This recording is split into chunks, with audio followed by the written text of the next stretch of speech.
Үзэгч та бүхэнд орой минь төргий цаг үеийн ярилцлагын оргил цаг эхэлж байна. Өнөөдөр манай оргил цагийн зочноор улсын хурлын гишүүн Дэмбэрл оролцож байна. Танд орой минь төргий. Сайн байна. За тэгэхээр өнөөдөр бас манай оргил цагийн институт хүрэлцэн ирж бас эдийн засгийн асуудлаар дээрээс нь улс орны өнөөгийн нөхцөл байдлын асуудлаар ярилцахаар миний урилгыг хүлээж авч хүрэлцэн ирсэн танд баярлалаа. Тэгэхээр би хамгийн ихний асуудлыг танд авах чинь юу гэхээр өнөөдрийн эдийн засгийн бодит нөхцөл байдал ямар байгаа вэ? За улс орн болж сонгуул гэдэг олон асуудал сонгуулиар асуух хувирж байгаа шиг байна. Гэтэл эдийн засаг бол сонгуулиас үл хамаарч эдийн засгийн нөхцөл байдал бол өөрчлөгдөж байгаа. Тэгэхээр өнөөдрийн эдийн засгийн нөхцөл байдал ямар байгаа вэ? Таны хувьд ямар онц тавьж байгаа вэ? Ер нь бол эдийн засгийн байдлын талаар бол одоо бас хүмүүс олон улсын байгууллагууд тийм ээ Монголын одоо үндэсний статистикийн хороо за тэгээд холбогдох байгууллагууд ерөнхийдөө үнэлгээд үгээлдээ гаргацсан. 2015 оны эцэст бол Монголын эдийн засгийн өсөлтийн ордцоо буурсан. Энэ нь бол ерөнхийдөө 2014 оны 1-р улирлаас ахуулаад 2015 оны 4-р улирлыг дуустал. 2016 оны эхний улирал ийм байдлаар бол одоо эдийн засгийн бидний хамгийн гол анхаарах ёстой өрхийн эдийн засгийн байдал муудсан байна. Компани эдийн засаг муудсан байна. Бүхэлдээ эдийн засгийн идэвхжил буурсан байна. Өрхийн эдийн засгийн хувьд бол өрхийн одоо эдийн засгийн бас нэг гол хэмжүүр болсон. Өрхийн бодит орлого, мөнгөн орлого бодит гэдэг нь бол одоо тэр нэг юмны үнээр засварлагдсан. Юмны үнийн өсөлтөөр засварлсан тэр орлого нэрлсэн орлого биш. Тэр бол одоо бас бодитоор буурсан байна. Энэ бүхэн бол юуг харуулж байна гэхээр ерөнхийдөө эдийн засгийн байдалд бол бид бол энэ өрхийн эдийн засаг, бизнесийн эдийн засаг хоёртоо онцгой анхаарал хандуулж цаашдаа энэ хүндрэлээс гарах юм ба гэсэн гарнаа гэсэн мэднэсийн гаргалгаа хэлж өгч байгаа. Тэрнээс биш одоо юу гэдэг одоо зэсний үн өрсний үн гэдэг юм нөгөө одоо зах зээл сайжирна гэж бодоод эсвэл одоо зөвхөн оюу толгой таван толгойд одоо найдлага тавиад том төслүүдэд найдлага тавиад явахаас илүү нөгөө жижиг эдийн засаг буюу дотоод эдийн засгийнхаа эргэлтийг дэмжих тийм ээ нийлүүлэлтийг бас одоо идэвхжүүлсэн төрийн бодлого цаашдаа хэрэгтэй гэдэг нь харагдаад байна. Тийм ч учраас би одоо сүүлийн жил хагас гарвал одоо өрхийн эдийн засаг ярьж байна. Өрхийн эдийн засаг нь сайжирч ээж үндэсний эдийн засаг хүчтэй болно, үндэсний эдийн засгийн сэргэн гэсэн ийм одоо утгатай философи, ийм утгатай эдийн засгийн л одоо бодлогын гол үндслүүдийг хэлээд байгаа. Ингийн тулд бол өрхийн эдийн засгаа сайжруулах одоо жишээлбэл ямар арга хэмжээ авах вэ? Өрхийн эдийн засаг гэж ер нь юу вэ? Чи мэдээж хэрэг яг л нийт эдийн засаг шиг хэрэглээ хоримтлалтай, тийм ээ? Өртөө үл өртөө, зээлтэй үл зээлтэй. Үйлдвэрлэл явагддаг, үйлчлэгээ явагддаг, хөрөнгө оруулалт хийгддэг энэ эдийн засгийн нэг институт шүү дээ. Энийг бүхэлд нь макро түвшинд ингээ аваад харах хэрэгтэй л дээ. Тэгэхээр энэний одоо тоонууд нь ерөнхийдөө бол багцаа тоонууд бол байдгийг үндэсний статистикийн хороноос гаргадаг. Гэхдээ бас хүн болгон тэр болгоныг ярьдгүй Монголд бол тэр зүйл гэхээр бид бол ерөнхий эдийн засгийнхаа өсөлтийг дандаа аж үйлдвэр хөдөө аж ахуй одоо бөөний худалдаа уулуур хааж гэдэг юм ийм үйлдвэрлэлийн талаас нь харж тэрнийг ингэж одоо улирал болгон статистик энэ гэж гаргадаг шүү дээ. Тэрнийг ярьдаг. Гэтэл нөгөө эдийн засгийн өсөлтийг хэмждэг бас нэг өөр арга нь болохоор эцсийн ашиглалтын арга гэж байгаа. Тэн дээр л нөгөө өрхийн эцсийн хэрэглээний зардал тийм ээ. Дээр нь засгийн газрын хэрэглээ, дээр нь одоо нийт одоо капиталын бүрдэлт буюу одоо нийт хоримтлал тэг үндсэн капитал энэ гэсэн ийм одоо инженеэр хэлбэл энэ бол нөгөө хөрөнгө оруулалтын идэвхжил гэсэн. Хөрөнгө оруулалтын идэвхжил нь хасгуулсан. Өрхийн одоо эцсийн хэрэглээний зардал нь одоо өөрөөр хэлбэл өрх хэрэглэхээс байгаа орлогын хэмжээнд хэрэглэхээс өөр аргагүй.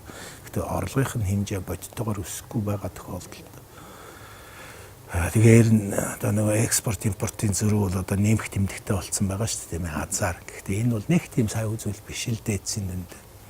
Эцсийн дүндээ юу хамгийн сайн үзүүлдэг гэвэл нөгөө эдийн засаг идэвхжих, бизнесийн үйл ажиллагаа идэвхжих, бичил жижиг дунд бизнес ерөнхийдөө хөдөлж эхлэх. Нэлээд хөдөлж эхлэх. Ийм л одоо бодлогын болон санхүүгийн орчин одоо цаашдаа энэ 16 он дуустал 17 оны эхэнд Монгол улсын хувьд бол энэ хэрэгтэй. Тийм учраас энэ нөгөө төсвийнхаа бодлогыг, мөнгөнийхөө бодлогыг зөв боловсруулах, зөв боловсруулна гэдэг нь аль болохоор нөгөө энэ саяны миний ярьсан эдийн засгийн хоёр институт буюу бизнесийн тийм ээ сектор, өрхийн сектор буюу энэ бизнесийн эдийн засаг, эрхийн эдийн засаг чиглэсэн бодлогоудаа одоо альж засгийн газар гарсан, альж төр гарсан, альж их хурл гарсан энэ тал руу л анхаарах хэрэгтэй гэсэн ерөнхий юм бодлого.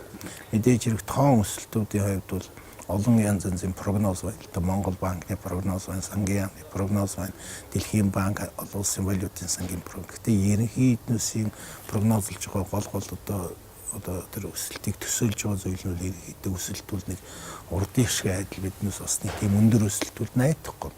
16 онд бол ерөнхийдөө нэг 3 хүрэхгүй өсөлт гэж байгаа. Зарим нь бол 0.1 хүрэхгүй өсөлт гэж байгаа. 17 онд бол арай гайгүй, 18 онд арай гайгүй болно гэсэн. Гэтэл нөгөө өрийн одоо тийм ээ үйлчлэгээ ерөнхийдөө өрийн дарамт тийм ээ энэ асуудал том эдийн засаг дээр яригдана. Төсвөө одоо жишээлбэл тэг тэмдэгтэйгээр буюу орлого зарлалын тэнцүү батлна гэдэг 17 оны төсвийн төсөл 18-19 оны төсөөл нь ороод ирсэн.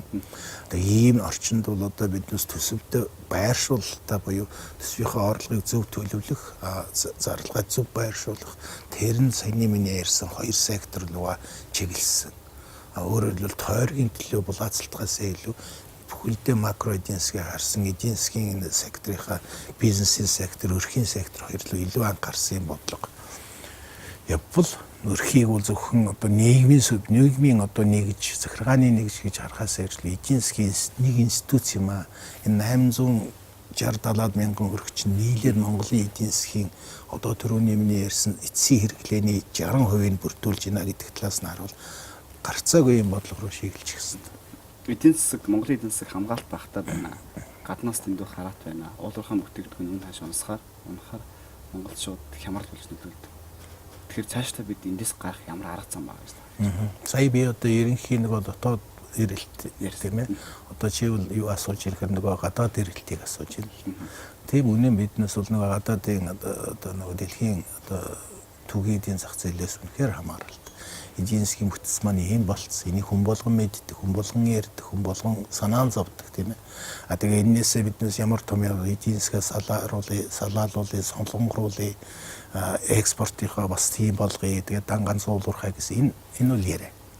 Гэхдээ энд чиглэсэн бодлогоо биднээс бас баталсан. Одоо энэ хамгийн гол нь хэрэгжүүлэх ёстой.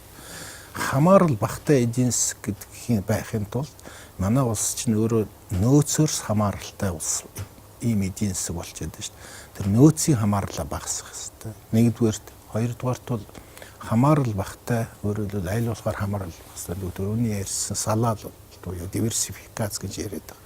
Ингийн үгээр хэлбэл солонгоруулалт юм олон өнгөтэй эдийн засаг харагдах зөвхөн шар өнгөтэй зэсэн эдийн засаг биш, хар өнгөтэй нүүрсэн эдийн засаг биш. Ийм олон өнгөтэй солонгийн 7 өнгө шиг ийм өнгөтэй эдийн засаг л байх хэрэгтэй. Тэрний одоо гол шийдэл нь түрүүний миний ярьсан хөрөнгө оруулалтыг идэвхжүүлэх, хувийн хвшлийн хөрөнгө оруулалтыг идэвхжүүлэх, дотоодын болон гадаад. Хувийн хвшлийн хөрөнгө оруулалт гэхээр том бос ингээ хөрөнгө оруулалтаас гадна хамгийн гол нь зүгээр түүцийн хөрөнгө оруулалтыг нэмэгдүүлэх хэрэгтэй. Жижигхэн цайны газрын хөрөнгө оруулалтыг нэмэгдүүлэх. Ингийн тулд эднээс маань ажиллах тэр элдв бусын дарамт хяналт шалгалт эднээсийг багасгаж өгөх хэрэгтэй. Татврынхаа орчныг сайжруулах хэрэгтэй. Татвар нь хүнд дарамт болж очдог. Татврын байцаагч нь дарамтын эзэн байддаг. Ерөнхийдөө тэгш шудрах харьцаатай татвараа шударгаар бүгдээрээ төлдөг ийм орчныг л үүсгэж хэрэгтэй. Энэ чиглэлийн хэрэгцээ үндэс бол ерөнхийдөө бэлэн болцсон. Одоо ингээд сая энэ одоо хаврын чуулганаар үнэхээр баталж чадсангүй. Янз янзын шалтгаанаас болоод. Гэхдээ ямар ч гэсэн одоо ирэх шинэ их хурлын эхний үйл ажиллагаанууд нь энэ татврын орчин бүрдүүлэх, бизнесийн орчин одоо тийм ээ энэ реформыг дуусгах, хэрэгцээ орчны реформ бол ерөнхийдөө дууссан шүү дээ. Иймэрхүү эдийн засгийн л одоо бодлогууд бол хууль эрх зүйн орчны бодлогууд хэрэгтэй. Мэдээж хэрэг тэр хамааралт байдал гэдэг маань жишээл тэрний хэмждэг үзүүлэлтүүд байна. Одоо жишээл импортоос хамааралт байдал гэдэг юм. Гэхдээ бас хамгаалалт гэдгийг бол бас их зөв бодож хэрэглэх хэрэгтэй. Жижиг эдийн засгтэй улс орнуудад хит их хамгаалалт хийж болдог. Биднээс чинь 26 жилийн турш ерөнхийдөө бас нэлээд тийм чөлөөтэй эдийн засгийн тогтолцоог бүрдүүллээ шүү дээ. Тэр нь бол гадагшаа тийм ээ одоо эдийн засгийн системд дэлхийн глобал системд нээлттэй байх. Энэний өгөөж бол их Гэхдээ одоо сүүлийн үед бол үндэсний үйлдвэрлэлээ хөгжүүлээ, импортыг орлоо, экспорт чиглэсэн үйлдвэр хөгжүүлээ гэдэг. Энэ бүх бодлогыг бол одоо нөгөө донжинд харуулж явуулах хэрэгтэй, хослуулж явуулах хэрэгтэй. Жижиг эдийн засгийн улс орны хувьд бол хамгийн ирээдүйд зам бол энэ экспорт дотор манайх бол ерөнхийдөө хоёр том зах зээлээ мэрж малтаж сайн чадаагүй л биш. Хэдийгээр энэ дээр улс төрийн болон бус шалтгаанаас зах зээлийн одоо тийм садаа бэрхшээл одоо тийм хязгаарлалт байдаг ч гэсэн ерөнхийдөө экспортыгаа дэмжих санхүүгийн орчин маш сайжруулад тэгээ аймагуудын бас энэ чиглэлийн одоо чадах зөвхөн нөгөө хил худалдаа гэдэг хүмүүс нэг юмаа зөйдөх худалдаа гэж болохгүй. Энэ бол бас л экспорт гэж ойлгоод тэгээ экспортыгаа дэмжих маш тийм зөв бодлого. Ингэсний үр дүнд нөгөө солонгоролт чинь явагдана, хамааралт байдалж багасна. Тэгээ энэ чинь бас экспорт нэмэгдээд ерөнхийдөө бизнесийн идэвхжил нэмэгдчихвэл нөгөө шууд өрийн одоо тийм үйлчлэгээ, өрийн одоо үндсэн өрөөдүүлэх орлоготой болно гэсэн үг шүү дээ. Энэ талаас нь бодсон бодлого явах хэрэгтэй. Хүндрэл өөрөө Монголд асар том сургамж үзэж хараад байгаа. Юу гэхээр гадаад хөрөнгө оруулалт зогсчлаа, бараг буурчлаа. Улуурхан бүтээгдэхүүнээс унжлаа. Тэгэхээр монголчууд өөрөө юу хийх вэ? Өөрсдөө юу үйлдвэрлэж эдийн засгаа яашаа яаж болох вэ? Өрхөд юу хийх гэдэг энэ сургамжуудад өөрөө энэ хүндрэлийн үеийн сургамжуудыг монголчууд хэр зөв ашиглаж байгаа. Одоо боломжийг нээж өгөх ёстой шүү дээ. Төр байгаа цагт бол төр бол боломжийг нээх гол одоо сувг нь болдог.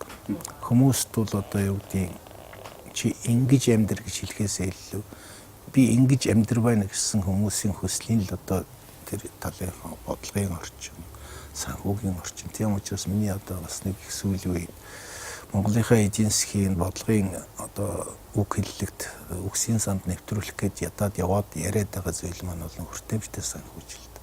Хүртээмжтэй санхүүжилт гэдэг нь яг чиний хэлсэн тэр одоо өрхийн эдийн засгийг сайжруулах, компани эдийн засгийг сайжруулах гол сувг. Өнөөдөр Монгол улсын хувьд би энийг бас сүүлийн үе ярьж байгаа. Энэ misery index буюу одоо дарамтын индекс гэдэг нэг тийм индекс байна. Тэрнийг бол одоо Джон Хопкинсийн их сургуулийн Стив Ханке гэсэн тийм профессорын их зүгээр биднээсээ мэддэг энгийн үзүүлэлтүүдийн хооронд нь тухайлбал одоо хүн төрөлхтөнд 90 тухайн үндэстэнд, тухайн компани, тухайн өрхөнд дарамттай байдаг нэг 3 зүйлийг л хэлсэн байл. Тэрийн чи биднээс бүгд мэднэ. Тэр нь юу юм гэхээр нэгдүгээрх нь юмны үнийн өсөлт, хоёрдугаарх нь ажилгүйдэл, гуравдугаарх нь бол зээлийн өндөрхөө гэсэн. Энэ гурвал дарамттай дарамт. Энэ чинь яг бодит Монголын нөхцөл дээр аваад дарамтлаа байцд. Тэгээ тэр хүн яасан гэхээр энэ гурвын хооронд нөхцөлтийн нэмээд тухайн жилд нь дээр нь биднээс нөгөө эдийн засгаа хэмжих гээд цэцэг одоо хөгжлийг хэмжих гээд байдаг дотоодын нийт бүтээгдэхүүнийхээ нэг хүнд оногдох тэр зардлыг хасаад тэгээд улс орнуудыг яг энэ 3-4 үзүүлэлтүүдээр ирэмблээд 108 орныг муугаас нь сайн луу нь оруулахад Монгол улс маань 30 орчимд орж ирлээ. Би бол энэ бол 13 оны байдал. Би бол 2005 оноос 15 он хүртэл ерөнхийдөө ингээ бас яг энэ аргачлалаар хэмжиж үзсэн. Арай ч өөр бас нэмж өөр аргачлалаас оруулж үзсэн. Тэгэхэд бол ерөнхийдөө манай эдийн засгийн монголчуудын өрхийн эдийн засгийн бизнесийн эдийн засгийн нийт эдийн засгийн дарамт бол саяны 3 үзүүлэлтүүдээр үзүүлж байгаа их байна. Улс орнуудтай харьцуулахад ерөнхийдөө нэг ихний 30-40-д яваад энэ их муу үзүүлэлт. Тэгээ тэрний дотроо энд нөлөөлж байгаа хамгийн гол хүчин зүйл нь зээлийн өндөрхөө байна. Хэдийгээр зээлийн хөө сүүлийн 25 жилд ерөн зах зээлийн жамаараа гэсэн байдлаар ингээ буурсан ч гэсэн өнөөдрийн байгаа одоо тийм үү 18-аас 24% зээлийн зээлийн одоо төрөл бүрийн бизнесийн болон хэрэглээний тэтгэврийн гэдэг юм уу цалингийн зээлийн энэ ерөнхий орчин бол Монголын нийт 860 мянган гаруй энэ өрхүүдийн дундаж орлоготой харьцуулахад бол дарамт болохоор ийм хэмжээнд байна. Тэгэхээр энэ лүү чиглэсэн бодлого одоо тэр талаас нь бодсон одоо хүртээмжтэй санхүүжилт гэдэг маань энэ өөрөөр хэлбэл зээлдэгч нь дампуурдгүй, зээлдэгч нь өөр яаханд орчдгүй, зээлдэгч нь авсан тэр зээлийн зориулт нь одоо яг өөрийнх нь хүсснээр тэр амьдралын сайжруулах, бизнесийг өргөтгөх, бизнесээ эхлэхийн боломжийг олгодог. Зээлдүүлэгчийн хувьд бас учир зүггүй тийм ээ. Зах зээлийн юунаас хуулиас гаччихдгүй. Бас хэд их өндөр монопол шиг авчирдгүй. Тэгээд тухайн зээлдүүлэгчийн зах зээл дэх байр суурьнд бэхждэг ийм хэвийн хэвийн ашигт ажиллагаа хангаж төвшний ийм санхүүгийн орчныг бол хүртээмжтэй санхүүжилдэг. Энийг бол зөвхөн Монголд бий хэлээд байгаа юм биш. Дэлхийн даяараа ийм зүйлрүү тэмүүлж байна. Яагаад гэвэл дэлхийн өндөрлөгтөн ч бас л Монголын нийгэмтэй адилхан бүхэлдээ хөгжиж байгаа орнууд бол бас л ядууралтай ажилгүйдэлтэй бас өндөр зээлийн орчинтай иймэрхүү байна. Энэ талаас нь бодож л одоо хүртээмжтэй санхүүжилтийн тэр санаачлах гэдгийг гаргасан. Нэг 7-8 сарын өмнө. Тэгээ энэ маань одоо яг бодлогын хувьд бол нөгөө сайн малчин, сайн оюутан, сайн зээл одоо ингээд цаашаа энэ сайнууд үргэлжлэнэ.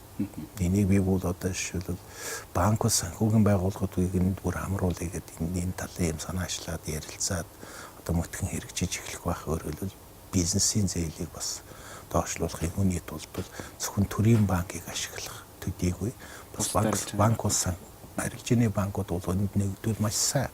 Одоо бол жишээлбэл тэтгэврийн зээл дээр хаан банк ингээд нэгдэл явж шít. А би бол нөгөө санхүүгийн системд байгаа бас нэг өөр оролцогч болох 450 гаруй дүүнэд идэвхтэй ажиллагаа явуулдаг 150 гаруй банк ус санхүүгийн байгууллагын энд нэгдээсээ хүртээмжтэй санхүүжилтийн энэ санаачлагт нэгдээсээ гэдэг тэднээс зөвшөөрөөд одоо тунхаглал гаргаж байгаа. Ясааштай төртэй ажиллах, төв банктай ажиллах эднүүсийн механизмыг бас ерөнхийд нь би боловсруулад өгсөн. Тэгээд энэ гурван субъект ойрын өдрүүдэд уулзаад нэг хамтын ажиллагааны санал бичих зорчвол Монголын цаашдаа бидгээр яриад байгаа өнөөдөр өрхийн амьдралыг, өрхийн орлогыг, өрхийн эдийн засгийг, бизнесийн амьдралыг, бизнесийн орлогыг, ашиг орлогыг, тэгээ бизнесийн ерхий идэвхжлийг нэмэгдүүлэх вэ гэсэн одоо ингэснээр энэ хоёр хөл дээр, энэ хоёр баган дээр зогсоод Монголын нийт эдийн засаг босгох энэ бодлогыг л хэрэгжүүлэх чухал. Хүртээмжтэй санхүүжилт гэдэг ингэж бодож юм хийх гээд яваад байгаа маш олон хүмүүс үйлдвэрлэл хийх гээд, өрхийн үйлдвэрлэл хийх гээд гэтэл зээл олох боломж нь хаалттай байна. Зээл авч чадахгүй байна. Банкны шаардлага өндөр гэж. Тэр хүмүүст хүртээмжтэй байдлаар юм хийх боломжийг санхүүжилтийн шийдэл өгчих юм бол энэ өрхийн үйлдвэрлэлөөр босно. Ингэснээр ажлын байр нэмэгдэнэ гэж та тайлбарлаж байна. Өрхийн үйлдвэрлэл төдийгүй үйлчлэгээ одоо зүгээр л хүн намаа хийдэг шүү дээ. Чи хэрэгтэй шүү дээ. Худалдаач нь хөгжил бас авчирдаг байхгүй. Тэр худалдаа байхгүй гэдэг төсөөлдөг. ертөнцийн дээр Адам Смит, Давид Рикардо энэ орчин одоо энэ бүх одоо суу томлолчдын байсан шилээд худалдаа байхгүйсэн бол улс орнууд хөгжиж чадахгүй. Яг тэгэхээр энэ талаас нь ч утсан биднээс яг саяны чиний ойлгодог зөвлөлтэй яг энэ талаас нь өөрөлдөл хүртээмжтэй санхүүжилтийн орчныг бүрдүүлж өгөх. Тэр байтахна одоо зүгээр хашаа хороогоор одоо ингэ сайн хашаа гэдэг чинь дэд бүтцээ бүрдүүлэх гэдэг шүү дээ. Тэгээ одоо жишээл Улаанбаатар хот чинь бас дүүргүүдэд хашаа хороонд бол одоо жишээлбэл сайн дөрийнх нэмсэн дээр хадгалан зээлийн орш. Өөрөөр хэлбэл энэ чинь нөгөө бичил зээлийн микро зээл буюу бичил зээлийн хүртээмжтэй санхүүжилтийг бүрдүүлэх гэдэг олон янзын оролдлогууд байна. Дээр нь одоо олон жил бас би мэдчихээн. Энийг ерөнхийлөгчийн бас нэг зарлиг байдаг. Хүмүүс хамтарч амьдрах гэдэг хоримтлын бүлэг байгуулж. Тэгвэл хоримтлын бүлгийг анхдагч суур капиталын төр нь бүрдүүлээд өгчүүд. Тэгээд нөгөө тэр хүмүүс хоримтлын бүлэгт нэгдсэн хүмүүс нэг аваад явах. Ийм зүйл байж. Жижиг дунд үйлдвэрлэл одоо хийх гээд, жижиг дунд бизнес эрхлэх гээд маш олон банкуудын, маш олон одоо санхүүгийн байгууллагын хаалгыг мөргөөд буцаж байгаа хүмүүс байна. Эсвэл барьцсан. Сарын одоо өндөр хүйттэй 3%-тэй 4%-тэй зээл аваад тэр маань нөгөө төслийг хэрэгжүүлэхэд өөрөө ирэхгүй цаг хугацааны болон зээлийн дарамт болоод тэр төсөл нь нурахч гэдэг үү эсвэл тэр зээл нь одоо төлж чадахгүй иймэрхүү байдал байна л. Тэгэхээр ер нь бол зүгээр миний бодлоор бол манай арилжааны банкуд, санхүүгийн байгууллагууд тэгээд төв банк засгийн газар нийлээд бас нэг энэ талаар бас нэг арга хэмжээ авахгүй би түрүү хэлсэн шүү дээ. Нийт Монголын өрхийн дундаж хэмжээ, өрхийн дундаж орлого, тэр өрхүүдийн авсан бүх төрлийн зээл хоёрын харьцаа ерөнхийд нь нэлийн дарамтын шинж чанартай болсон. За банкуудын нөгөө муу зээл, танаргүй зээл яагаад өсөд ийм гэхээр энэ чинь бол аргагүй л хүмүүс чинь яаж сая одоо жишээлбэл 75,000 гаруй аж ахуй нэгжийн орлогын албан татвар төлдөг.